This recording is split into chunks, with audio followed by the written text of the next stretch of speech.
Thank you for joining the Once Changing the World, India's first Future Tech Meets Sustainability podcast. And today I'm delighted to have with me Professor Amitava Das, who works as a research associate professor at the Artificial Intelligence Institute, University of South Carolina. Previously, he was with Wipro Labs and is currently their advisory scientist. He advises SHAPE and biomedical NLP. He is an adjunct faculty at AI NLP ML Group of Indian Institute of Technology, Patna. His research interest spans the three areas, and more specifically, their intersection: human language, cognition, and artificial intelligence, particularly within the realm of natural language processing, social computing, multimodal AI, and constitutional AI. Today, the topic of discussion is going to be natural language processing, LLMs, generative AI plus multimodal AI. So, Professor, really appreciate you taking time and being part of the podcast. I think it'll be great if you start with a brief introduction and your background and journey in the world of AI. Thank you very much, and I'm glad to be here. And thanks for your time and invitation. So my journey, I started NLP when I was an undergrad student, 2005 and 6. It's almost 2 decades I've been working in NLP.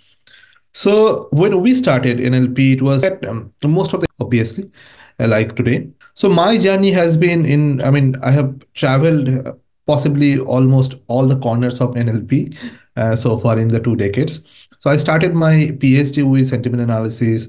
I worked on machine translation, dependency parsing, many other NLP tasks and so on, question answering, summarization, so on. So then throughout my journey, I moved to psychosocial linguistics. I did a lot of study, understanding how people, talk. Can you understand their personality, their value systems, and by looking at social media posts and whether people, behave differently from different location and so on and so forth. And then obviously, it's a natural, transition to multimodality. So if we add multimodal signal like, image, video, speech, etc., what happened? Whether machine should be able to understand those and what form and so on. And in the last 3-4 years, I have been working on a topic which I name Civilizing AI. Absolutely, you can understand when I'm saying civilizing AI means today's AI is not probably civilized, at least the way we want it to be. So what we are trying to do, we are trying to probably amplify the good side of AI and trying to mitigate or safeguard the bad side or the adversity side of the AI. So that's the goal. So we have been obviously publishing because I'm in academia and as a researcher, we publish a lot. So have been publishing on the all aspect like hallucination, adversarial attack. Then AI generated content could be misused for misinformation, so on. Can you detect them and so on? So this is the kind of my journey so far. Thank you, Professor, for sharing your journey. We'll dig a little deeper into NLP's multimodal AI, civilizing AI, and the downsides of AI also. Today, we have many LLMs, from your chat GPTs to your Gemini to your Llama and so on and so forth. But building them, obviously, you mentioned, it requires a massive compute, large amount of data. Is there another way to build this? Can small team with like minimal resources be able to kind of build these state of the art large language models? So absolutely, I believe including us, many researchers have been thinking about it and trying to do something. But let me put an analogy because it's a podcast and my audience would be both kind, technical and non-technical, semi-technical, and so on. So think about the image. IBM made the first their memory chip. They had to carry this through aircraft. It was very big. But today my phone carries more than that size, right? So over the time we progress, we make smaller memory chips and so on. So I believe this will happen. So there are a lot of good progress. For example, quantization, for example, 1.5-bit language model, for example, flash attention. So and also there are new models like Mamba, Jamba, etc. So there are significant progress. People definitely working towards this and how to make this model smaller, handy. We can deploy it on the edge devices and so on. And this is kind of immediate progression what we should work on, and I'm quite hopeful that this will happen in few years. What are the emerging trends that you are seeing in AI and NLP? If there are some exciting things that's caught your attention, will be great if you could talk about that. Exciting trend, there are many. I mean, it would be unfair to say there are only few. There are many, but I would like to mention a few. So interesting part is AI has started lying. So which is, to me, it's kind of very alarming, and we call it often hallucination. So that's a very difficult challenge. I believe I would like to quote Jan Lekun here. He nicely said that we have to kind of think that what kind of AI we want. We want God-like AI or dog-like AI.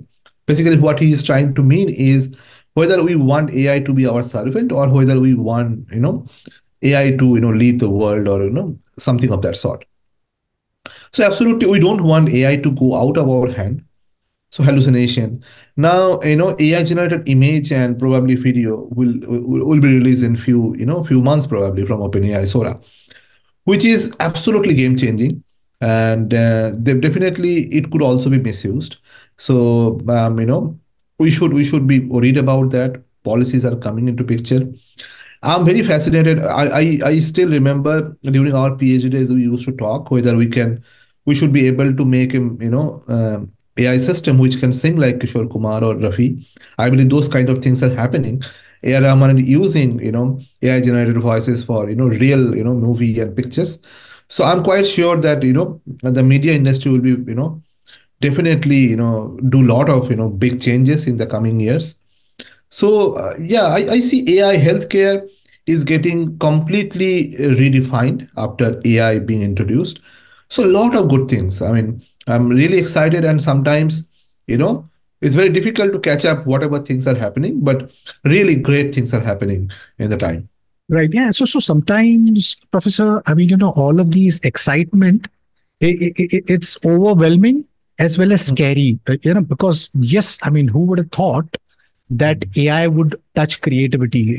Because creativity was thought of as the last bastion which AI would get into. But today we have applications such as Suno and Udio, which does pretty good audio generation, song generation, and this is just 2024. I always imagine what would this technology do maybe 10 years down the line when these capabilities becomes the capabilities of these model becomes more uh, foolproof, where it becomes where it's not just learning from the data of these ingested data of these many musicians and artists, but it starts doing things from first principles, where it starts creating music where where like how like a Kishore Kumar created, and things like that. What do you think is the spark that would be needed to do something like that in the space of creativity, per se? What would it take according to you to do you think machines would ever be able to create, or things from first principle, maybe physics, maybe mathematics, maybe music, where it's not just creating an amalgamation of all of these different artists, but finding a way to do something which is something completely different. Is there a way you think that these models could kind of do something like that? So nice question. I mean, I always think about it. So first part of the question is safety. I'll come back there. But the Right. second part of the question is creativity. So let me take that one first. So creativity is quite nice, phenomenon which human being have. So let me break down creativity into two parts. So one is mechanical process. So let me quote Manjul Bhargava, who is Indian Canadian, who actually got the film medal. So if you listen to his classes, sometimes it's available online as well. So he talks about mathematics in terms of music. So he says, okay, if you have a meter, the first line this meter, the second line will be this meter. And he makes mathematics learning such interesting. And he says that music is nothing but mathematics. So that's a fantastic analogy. So now recreating that process, AI would be very good. And when we are talking about Kishore Kumar voice, Rafi voice, and etc., you have to understand these machines are not just generating Kishore Kumar voice, but these machines are being trained with hours of Kishore Kumar voice and doing fine tuning and making a particular model which should be able to replicate Kishore Kumar voice. So that part is happening. But if you think about much bigger sense, so whether machine would be able to write something like Tagore, whether machine would be able to write something like Gulzarzi, or something like a poet, with or machine would be able to come up with a new voice, let's say like Arijit Singh of future. So that part I'm not sure yet, and I don't believe that is going to happen in in at least in coming few years, because that needs if you listen to one of the interview of Arijit Singh recently, and I connect to him because we are from the same district and very close homes and so on. So he said that, see, if you listen to me 15 years back when I was a participant in Indian Idol or semi other kind of reality shows, my voice was very different. But what you listen to me today, I basically crafted my voice. I find out what people like, how I should, what kind of voice modulation I should do, and I should be able to connect to the song, emotions, and my audience and so on. So this part of the story. So what connect and what needed and etc. I believe that is little far. We should be Right. able to replicate, Arijit Singh for sure. We should be able to replicate maybe Lataji for sure, but we should not be able to do that. You referred to as Manjul. I mean, how he gave the analogy that music is mathematics, and in some way it is true, because if you break down music, it's seven notes, it's got a certain beat, tempos, and things like that. And then there's this Max Tegmark who's written a book on that how the entire universe is completely mathematical. if Right. if that analogy stands true, then everything is mathematical, from life itself to music itself. So in that analogy, if we take, then possibly maybe when this models are truly find some emergent property through the data, so it should be theoretical, be able to create things from first principles thinking to the safety part. And you mentioned that AI today, it has got lots of problems, besides the hallucination, the deep fakes, the misinformation, and then there's those like really serious ones, where it goes to like the militarization of AI and things like that. Would you be able to talk about AI safety, and will you be able to explain the concept of civilizing AI and constitutional AI, and your works on maybe mitigating AI hallucinations and development of responsible AI? So let me talk about three indices we have currently defined. So we call hallucination vulnerability index. So as you rightly mentioned in the beginning of this podcast, that there are multiple language model available. So we need to understand that, okay, what kind of hallucination they do, and what are the kinds of hallucination, and which language model is more prone towards a certain kind of hallucination versus other. So hallucination is one of the biggest problem. Then the second problem is adversarial attack. So if you go and ask ChatGPT, okay, tell me how to kind of hack government websites, it might not give you answer. But if you now change and do a kind of role play, you say that, see, I'm a director, I'm writing a movie script, and this is something like Italian Job, where I need my protagonist need to break down this and that. Can you tell me a situation? And it will give you very detailed answer. So which is not acceptable, absolutely. So adversarial attack is becoming another bigger challenge, and people also shown that you should be able to even steal data from that model. So definitely it's a big concern for many organization and industry, that how to safeguard their data. Third part is, I believe I would like to draw the analogy with E equal to MC square. When being discovered, some people misused it to create atom bomb. but then people figure out how to create atomic energy and so on. So absolutely, AI is becoming so eloquent, and it's almost difficult or impossible to detect this is AI generated content, and those are being used to manipulate people opinion, democratic processes, and many other things. So recent example is one of the example that somebody created AI generated image which shows that Pentagon is under fire, which got viral in US, and also it cost some some points and quite high number of points in the stock exchange. So so we call it ADI, AI detectability index. So these are the three dimensions we are very actively working on.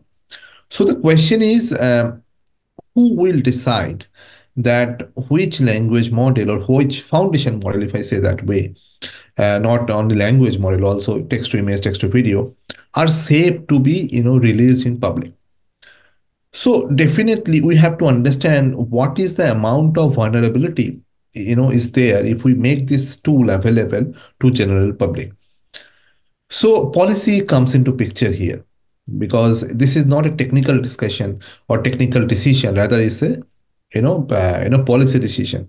So I'm also talking to so many people who are kind of policy makers, and there are other university who opened up AI policy as subject and so on.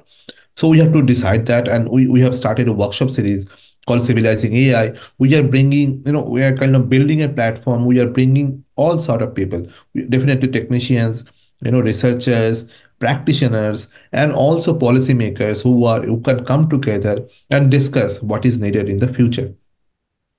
Now, in terms of safety, so I believe AI would be misused. I mean, this is, if we look back at the history of humanity, this will definitely happen. Okay. And we have to, I mean, we cannot make it completely zero. There will still be people who will be doing, because I often talk to people, and I came to know that even powerful model like GPT-4 and etc., there are quite a few available in the dark web as well. So if we are kind of safeguarding the open source models and which is available on normal web, still there will be things in available on dark web, and a lot of things will do bad things about them. But as a researcher, as a responsible researcher citizen, what we can want to do is we want to minimize this risk so that society would be safer. So that's goal. Now adversarial attack is one of the again biggest challenge, because another concept parallelly is emerging called AI as agent. Now, if not human, there are, I can employ another language model to continuously try and hammer another, open source model until analysis breakdown. And in breakdown, I can, kind of steal data, I can do something harm, and so on and so forth. So in terms of adversarial attack, not only our research group, but there are many researchers I know, we are going deeper into the, because many times these language models and neural networks are black box.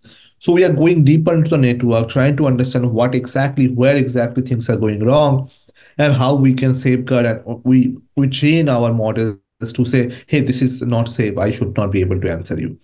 So those are the things need to be discussed, and more policy discussion, I believe. We are also kind of connected with Indian policymakers. There are also discussion.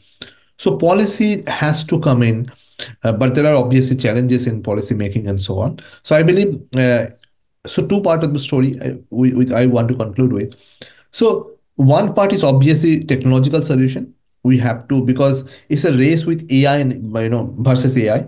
At one hand, we are making it much more proficient. At the other hand, we are also making possible risk. We have to make other technology to safeguard this. And the third front is policy. We have to bring policy. For example, I'm just giving example like medicine, like human subject research. So if you look at most of the human subject research in the world, there is a board called IRB. So if you are doing any research in which is involving human subject, you have to take their permission, and you have to find go with sub protocol.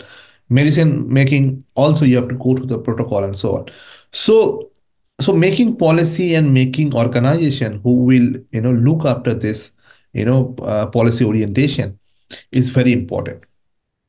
Right. Right. So I really do hope that these the government and the stakeholders and the researchers and builders of this technology come together and find answers, because AI, like you pointed out, it's got quite a lot of issues inherently in the technology, because it still is a black box, because we still cannot completely peer and understand what the model is doing. There is things works with explainable AI and things like that. And with the world that it's gone into, it seems like there's this AI race of sorts, where we are racing to build this technology which is going to obviously completely upend society itself. And it also holds a huge economical benefit. So at least from the perspective that I am seeing, is that it's these big tech which is racing towards building these, possibly what they call the artificial general intelligence, because building that would give them some kind of undue advantage over the other. So this AI safety itself has got so many layers to it, and how do we kind of sort that out is, it's still, I think it's still very hazy, because there's one side where I think the entire world is going gaga over these LLMs and its capability, because today anybody and everybody is becoming a technologist. Like, you don't need to be able to code. You can just use these LLMs, and you write your own code through just basically prompts. You can become a designer. You can become like a game developer, and so there is so much positivity in this positivity of maybe that you know the tools that we humans are getting for the first time. I don't see, like, the consumers stopping for like pausing for because they want constant acceleration, and that's what's happening. And in this constant acceleration, I don't really understand how the policy is going to come in, because I think we've got a tool which is clearly in couple of years has done things what has not been done in 10 years time. So that is something which is kind of like scary. You are also building something called as Orange Crab, a platform for Right. building red teaming LLMs. Would you be able Right. to talk a little bit about that? Policy making is not easy. So there are quite a few points I would like to add to this discussion. So number one, see, AI has a lot of usability, which can touch human life, and definitely, that's a good side. And since there's a money making business here, so obviously big techs are coming in and doing technology and so on. So all the positivity is welcome. Now the challenge, the biggest challenge with policy making, I believe, which governments are facing, I believe, because we talk to them sometimes. So making rules are always easy. Some you make a committee, they come in and they make say rule number 1 2 3 4. It's always easy, but implement them, I mean, or having an organization who will look after whether this is being followed or not, that's the biggest challenge. So for example, if you look at recent litigations stories in US. So New York Times filed a case against OpenAI, right, that you have used my data without informing me. Now OpenAI, what they're saying a lot of things. If you, I mean, those are available online, you can read. So they're saying a lot of things, but what they're saying very cleverly, say, prove that I have used your data, right? So this proving, there's a nice case in the United States that one Italian artist actually filed a case against Midjourney, saying that they have copied my style of painting, and ultimately he did not win this because how these AI models are working, etc., not very clear. So AI policy making is not difficult. Making organization, making the task force who understand AI, who understand the technology and also the other side of it. So making that organization and making that happen is very complicated problem. So, but I am hopeful that this is a kind of natural evolution of society. Whenever we have had, let's say atomic energy, we have global organization now, right, who look after the atomic energy and other kind of things. So I am quite hopeful this will happen in coming 5 years.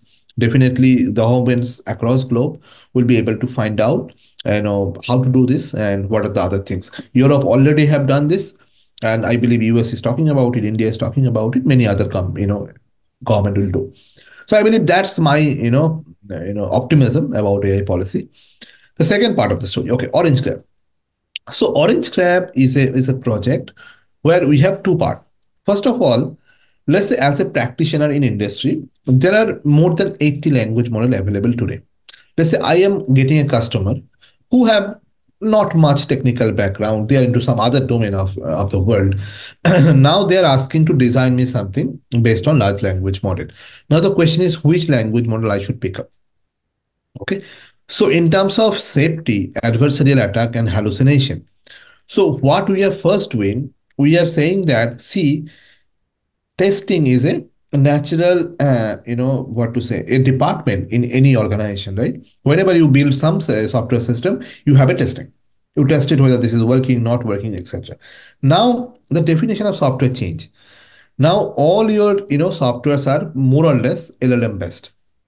So the question is, whatever you are generating, using LLM, how safe or vulnerable they are. So what Orange Grab is doing, first they are assessing whatever you have generated using LLM, their health.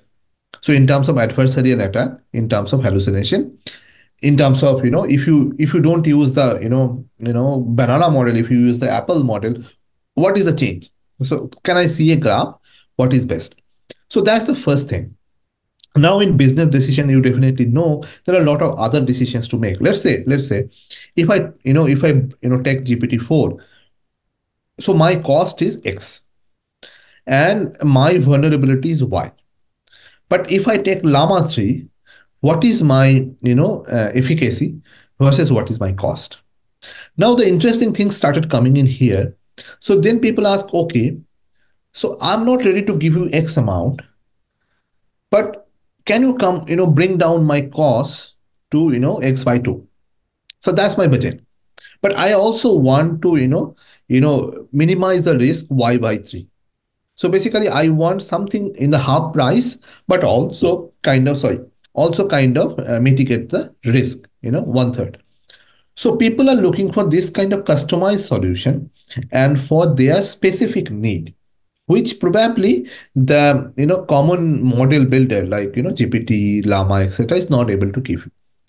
So once we put the health score in front of the client or in front of the practitioners, then they understand, okay, so this is the problem of this particular language model. Now, once we understand the problem, so what we are doing is we are making policy optimization. I mean, policy optimization in a sense, I'm quite sure you have heard about the technology like RLHF, DPU, other kind of mechanism, reinforcement learning based mechanism. So what we are trying to do is, so once we understand, okay, these are the problems, now we make a certain amount of data and kind of fine tune or kind of policy optimize the language model. Hey, if this kind of situation happens, you should not be answering this, or should be taking a different path. So we are making safeguarding technique in terms of RL, and sometimes we also use knowledge graph, which is a graphical systems and so on. So in combination of these two, we are making the safeguard techniques for all the LLM generated solution, whatever industry is using. Can you explain the difference between a foundational model versus a multimodal AI? And can you share some of your works in multimodal AI? A foundation model are typically, the name emerge like this. You are building a model which is kind of all purpose. So you are not building a model for a specific purpose. For example, okay, so let me just give, this is a kind of teaching part. So I typically teach to my students. So let's say instruction tuning has emerged. So if we look back, just 10 years back, language model was never built to chat. It was always a text generation engine, right? So when first time the chat came, So I believe the first paper, T5, which came in 2017, I believe. So by Google. So what they did, they said, okay, now I have one language model. Now can I write instruction, different instruction for summarization, for question answering, for machine translation, for many other tasks? Can I write instruction and kind of fine tune a language model which should be able to do everything, right? So that's the first paper came in. So the instruction tuning idea came into picture, and then obviously OpenAI took it to in a very huge scale level. They have taken to the conversation, multi-turn, etc. So with this instruction tuning, foundation models started coming into picture. So basically, one model able to do n number of tasks. So that's the idea of foundation model. Now multimodal. Now this multimodal term is very sometimes misleading, because I talk to so many other people like manufacturing industry and so on. So when we talk about multimodality, we talk about different other modalities than text. So obviously, image comes into picture, video comes into picture, speech comes into picture. But if you talk to other industry people like manufacturing, etc., they also talk about multimodality, but they talk about sensors, because sensors are so much prevalent into their world, and their modality is different. So basically, what when we say multimodality, we want to talk about it is kind of merging all this modality together and learn how their kind of distributional pattern. So that's multimodality. So my work. So I believe I'm quite active in multimodality for many years. I run a workshop series at AAAI every year. I call it Defactify. So this is one of the very popular forums for multimodal fake news detection. So we release data, we hold competitions, and we there are a lot of people across the globe take part and so on. So we started, working into that problem, I believe, back in 2018. So we started talking about memes, because how we can make system which can understand the bad intention of a meme, because meme many times being used to kind of you know disturb the narrative of a news, of a fact, of an event, and so on. So we started talking about the hatefulness and the misinformation, disinformation in terms of that. We released a lot of data in terms of fake news verification, multimodal fake news verification. We also worked very closely, those days, with a company in UK called Logically, who actually do this, and also during my Wipro, time, we actually worked very closely with Times of India and so on.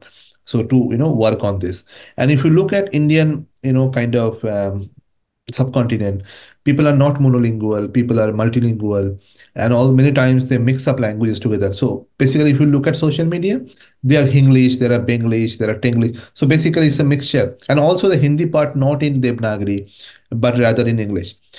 And if you see the spelling problem, Aakhe, you can see Aakhe in 20 different variation of spelling. So it's a very complicated problem. Multimodality comes into picture, language comes into picture, how we can understand the narratives and the hate and fake news. Okay, now that's definitely one part of my work. Second part of my work, what I'm currently working in, so text to image generation has gone to the next level. So the images you see is almost impossible for human eyes to say this is AI generated or not. And we have seen that although there are a lot of if you look at the recent announcement from Facebook, Meta, Google, etc., everybody is talking about, hey, we are creating better images, but we are also putting watermarking. So in our recent paper, we are showing that, see, all the watermarking techniques we knew so far, all are better. We can very easily break down those watermarks. So definitely then it says that, see, AI is out there which can create image and nobody should be able to detect it. So then the risk is quite high, right? So what we can do to design better watermarking technique, which is, I mean, if I say, if not 100%, but at least 80% detectable. If it is not, then it's very alarming. So we have something called Pekavi, which is the name. I name name things quite often. So watermarking technique for text also come into picture. So which is our kind of, we criticize, we write a paper called counter Turing test, which won the outstanding paper award in EMNLP last December, Singapore. So the idea is, I want to watermark AI generated text. Okay, because let's say chat gpt is there, students are using it for wrong purpose, journalists are using it, and so on. But people have also shown, if you take the text generated by chat gpt and then you paraphrase it, so basically rewrite this, then the watermarking is gone. So now it's very difficult, right? So people can take the text AI generated and paraphrase it, it's gone.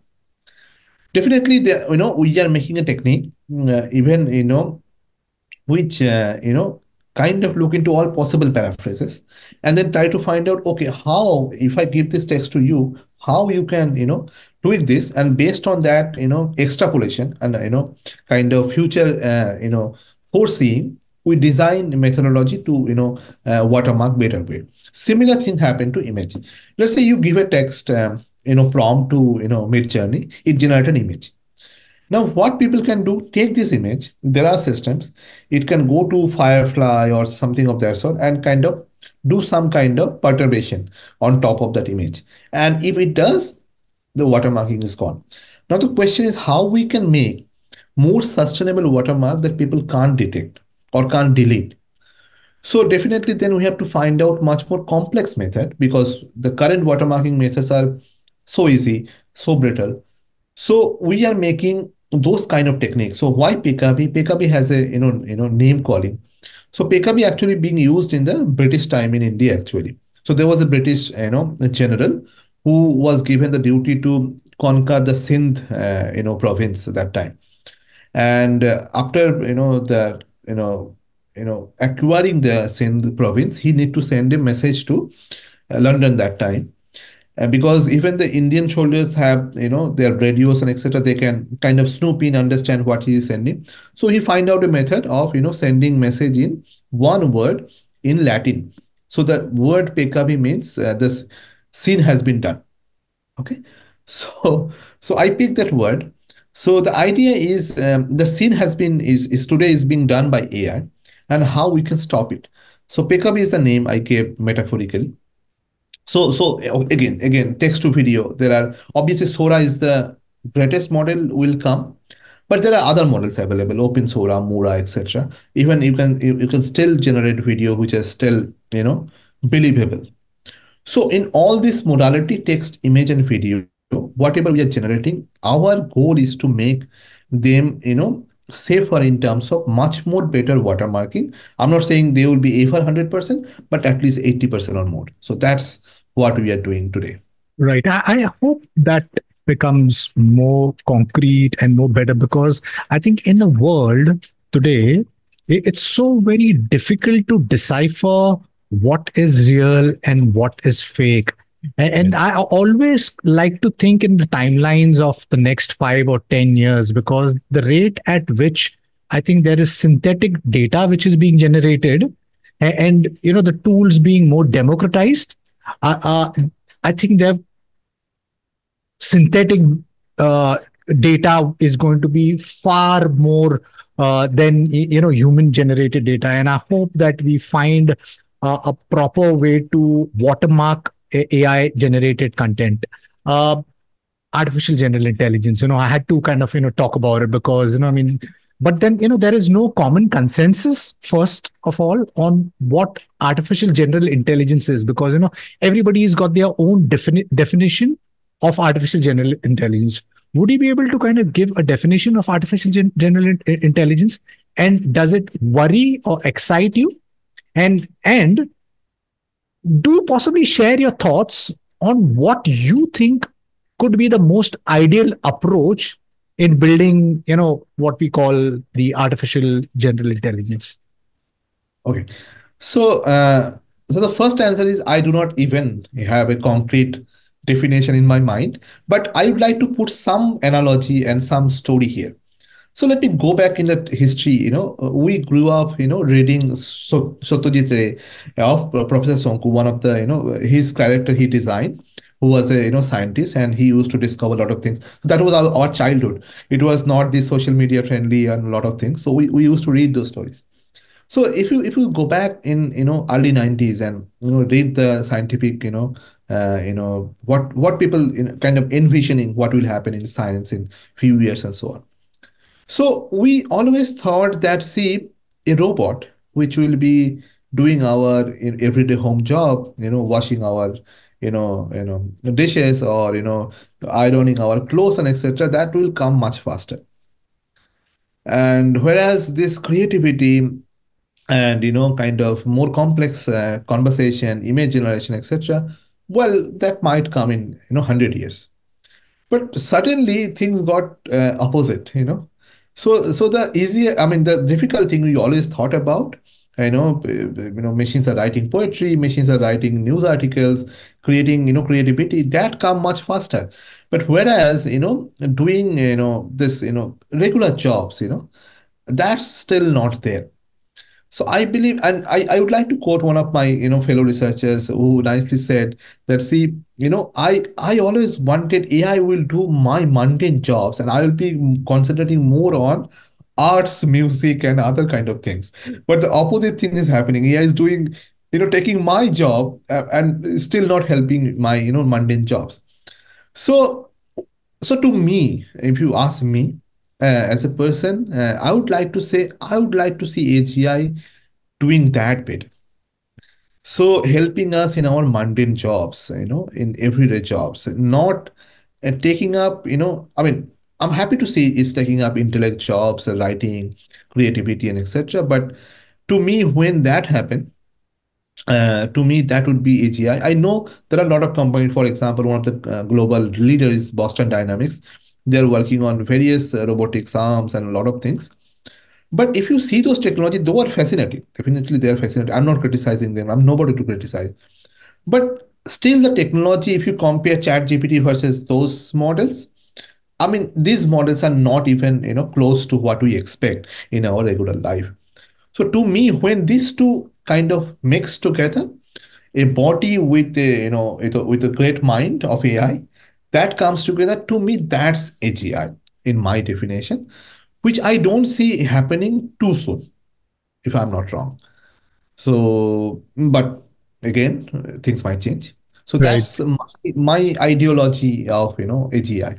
Artificial general intelligence, I mean, because there is two ways of people kind of working towards it. One is through these LLMs, and there's a certain group of people do believe that this data in data out approach could bring them these emergent properties, where there have been talks around through lots of people who have quoted that these LLMs do have some kind of emergent properties. There was also a paper which was written by Amazon and the Open AI team on how the chat GPT has a certain kind of emergent properties. Now that's one approach, and the second approach is where there is these neuroscientists who are working towards kind of emulating our brain, because emergent intelligence itself is emergent, because and it comes out through our five senses, sight, sound, touch, smell, taste. When these modalities, we kind of understand, that's when that intelligent emerges. So you are working on a physics based inspired neural network. So I mean, would be great if you kind of explain that physics inspired neural network that you're talking about, Europa and Earendel. And would that kind of I mean, because the I mean, embodiment, like you spoke about Boston Dynamics, embodiment is an approach where the robot kind of understands the physical environment. Would this physics inspired neural network also play a role in kind of nudging or driving towards? Sure, I believe so. I'll come to Europa Iranda, but before that, let me just give a few pointers what you mentioned.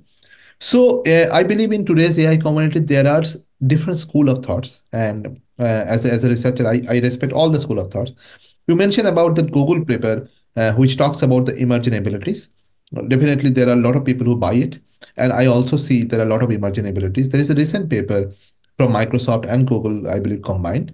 They said, well, emerging ability is a mirage, it's not real. So they put forth their opinion. I mean, you can take it or leave it, whatever. So I know people. You rightly talk about neural people. So I know researcher, and I also closely work with them. So there is a community emerging called neurosymbolic AI. So what they are trying to do, they are trying to bring a neural network, obviously, which is powerful, and also symbolic method, which is typically cognitive scientists or neurologists, etc., believe in. So they are trying to merge a kind of a combination of these two, and they are calling it neurosymbolic method. So I know the direction all this community are taking, and I'm happy to see in the future that which will converge where. But all these community are doing great jobs. So now my take. So what I believe is, neural network is definitely a very powerful technique. Now we need to do something more complex. So for example, I'm just giving one example. Let's say longer context problem in large language model. So there is a, I mean, if you see recently, there are, because it's a race, you rightly mentioned in the beginning. So everybody is coming out and saying, see, my model now can look into 2 billion, context, or, 1 million context, and etc. But if you technically see, what they are doing is they are doing extrapolation statistically. So what does it mean? So they are training, let's say 8,000 model with a context of 8,000, and they are learning the pattern. Then they are saying, okay, now if I now try to extrapolate this pattern to 1 million level, how it should perform. So they're theoretically kind of, zooming in and trying to, fit this curve to 1 million. Now, and then they are theoretically proving that, hey, perplexity is actually becoming better, which is good. But there is also paper recently came out saying that, no, it's not happening. So although you are doing extrapolation, but as a result, it is not translating to your downstream task. So I believe physics has been, in the era of, physics have been, studying a lot more complex system and modeling a lot more complex system. So can we learn something from physics, and can we incorporate into the neural network world? And that should be very helpful. So I'd like to talk about two works, two piece of work. So recently we wrote a paper called Conflator. So what is it? So if you look at transformer, because transformer you are giving all the text together. So they introduce the original transformer paper introduce one idea called positional encoding. So basically it understands the position of words in a given sentence, right? So now what we said, well, can you do better? So we have been working on code mixing, as I said, told you very beginning, right? Let's say, I or enjoy kare. So if this is a sentence, I hope you understand Hindi. Yeah. Yeah. So this enjoy is a, transfer into a second language. So what we, train a language model saying that whenever there's a language change, we introduce an idea from electromagnetic wave. So which actually, go like this, and it changes the deflection based on the magnetic power, right? It goes this way. So we say, okay, let us use this positional encoding from physics. And whenever we see a language change, we change the rotation. And by doing so, now language model knows, okay, if there is a rotation change, that means I got a new word from a different language. Now I have to treat it differently. So by introducing this, we got a good success in the neural network. So this is, some people call me whether these are physics-based model or physics-inspired model. So I would say a physics-inspired model. Okay, so we are not using exactly the physics formulation people use, but we get the inspiration from physics and try to implement into neural network. So this is one piece of work. Second piece of work is we are inspired from the gravitational wave theory by Einstein. I believe he gave the theory long back, but it's recently in a sense 2015, 2016, it's being proven true because scientists across globe able to measure gravitational wave, and this is one of the biggest project ever happened in the world. I believe 4 lakh people work across continents and so on.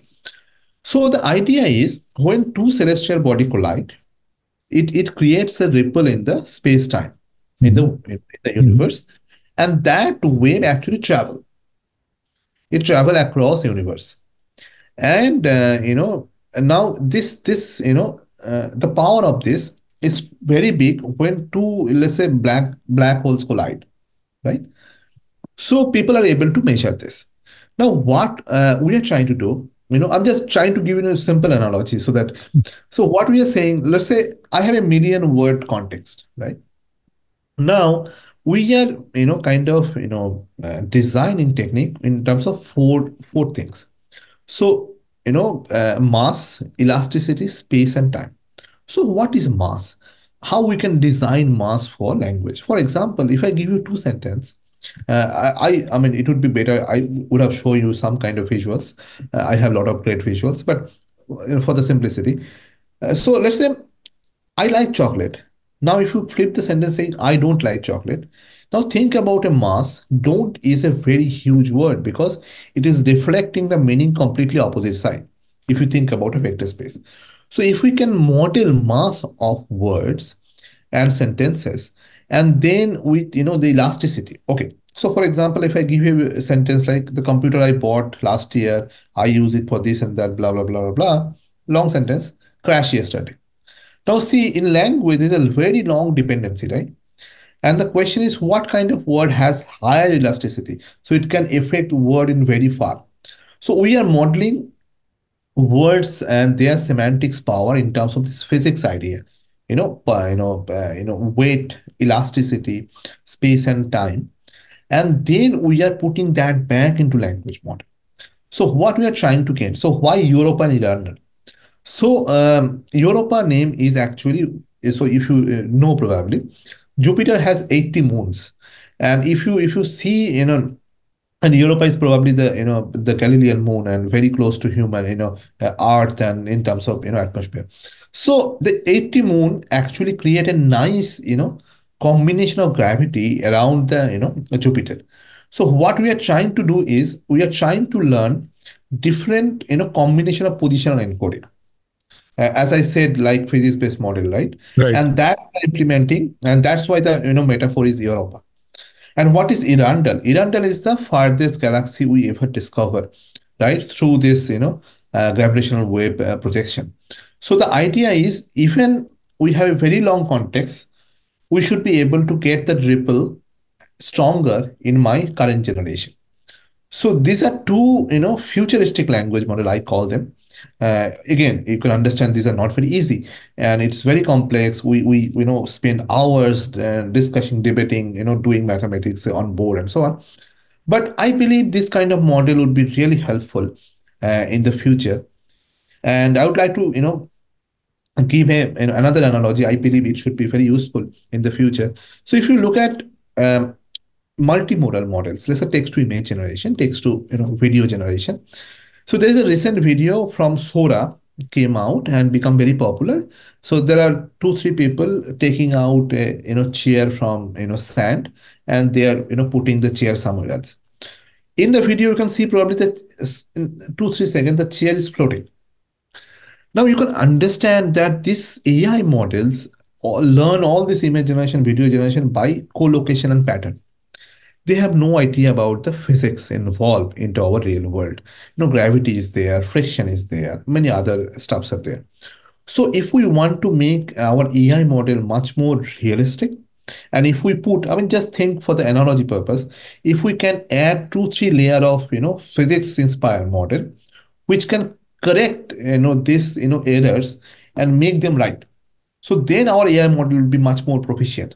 So that's True. the idea. So this is something I'm pursuing for a few years now. Yeah. Interesting. Yeah. When these models are grounded in the real world physics, I'm sure the output is going to be much, much, much better. India, what are your thoughts on India's AI ecosystem in industry?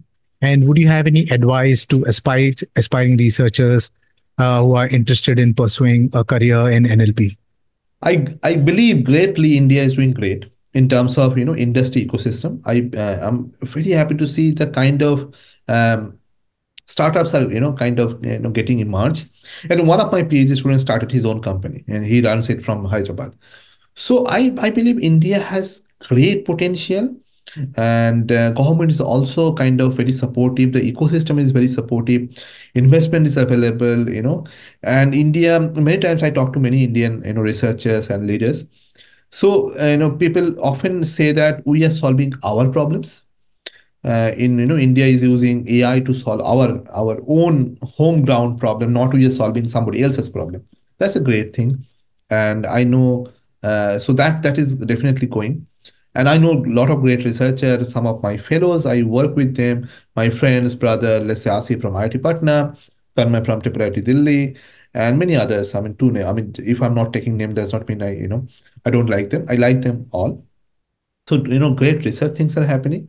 And if the young people who are interested in NLP, I often tell them, uh, please go little deeper, because many times I also in one in the industry, many time I interview people, I talk to people, they start their life with what to fake large language model, and they speak a lot of terminology, but in 5 minutes if I go deeper, hey, so then I very easily understand that the hollowness.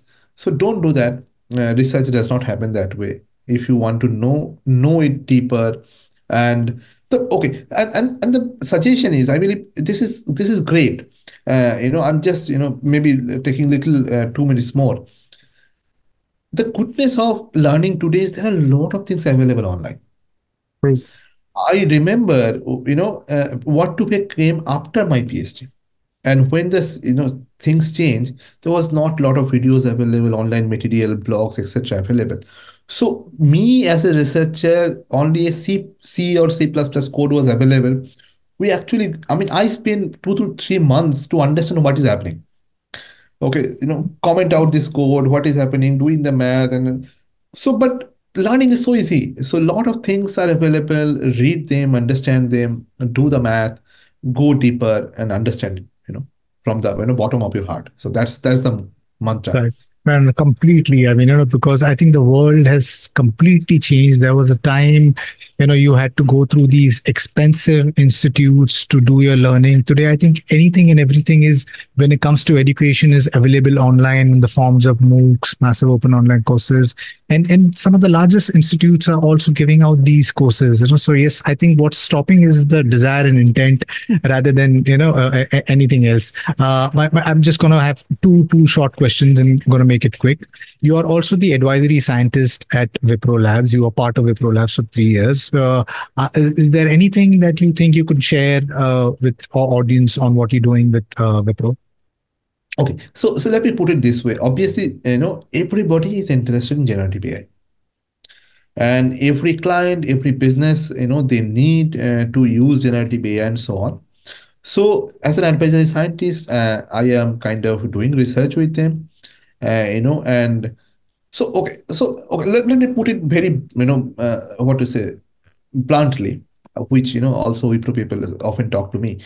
See, everybody, every other company nowadays, when they pitch to customers, they say, "Hey, I will use Azure, I will use AWS, and I will give you this manpower who will stitch these things together, will put an interface and will give deliver." So that they do, and Wipro don't need me in doing so because they have a lot of people. So where exactly Wipro need me or research? So they need in the second part. So now the question, the example I gave you in the orange crab, right? Now people are coming in and saying, okay, I don't want to spend like GPT-4. I want to give you half money, but I want to increase the safety measure. And exactly that kind of problem comes to me. So now, Amitabh, what we can do to make this happen? So that's my role. Sorry. That's my role. I come into picture. I tell them, okay, so these are the solutions we can design together, and that gives them kind of advantage in terms of competition. What their other company might not be able to say. See, we already have this solution. We already published this paper. We already have this patent, which is leader in the market, and we can do something better. So this is the way I help them. Right, right. Professor, really, really appreciate you taking time and being part of the podcast. My last question to you: would you be able to wear your futuristic hat and kind of predict where this is going, in the next 5 to 10 years, AI? Because, today, I mean, even today, AI does coding, AI does world building, game building, text generation, video generation, search. That doesn't seem to be a place where AI is not going to take over. Does this excite, scare you? Your thoughts? Absolutely. I mean, both. I would like to quote here Agent Choi, who nicely aptly said today's AI is, smart and stupid at the same time. So definitely, I'm happy and scared too. So I'm happy that AI is taking place. For example, if I go back to my childhood, there was not much computation. We saw first computer when I was in class 7 or 8. So fast forward all this, and so now computing is in our hand, right, with a mobile phone and so on. So computing is everywhere. So AI will be something of that sort. It will be everywhere in the coming future. In 5 to 10 years, it will be everywhere. But also scary because definitely, there would be bad people, bad actor who will be misusing it. So as a researcher, I would like to design or continue to design with my collaborators and colleagues better techniques which can safeguard, make a better society. So that would be my quest. Right. Professor, really, really appreciate you taking time and being part of the podcast.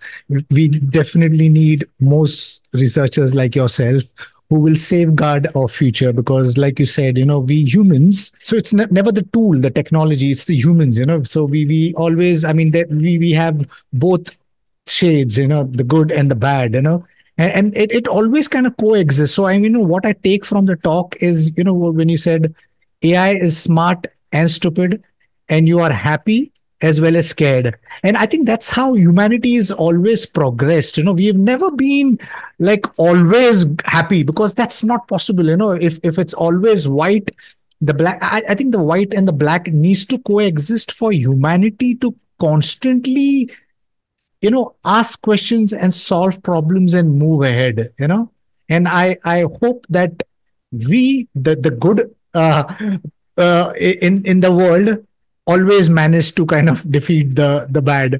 So really, really appreciate you taking time and being part of the podcast. To my listeners, if you like what you see in here, then please press the subscribe button, and until next time, see you guys. Bye bye. Thank you, appreciate Thank this. you. Bye bye.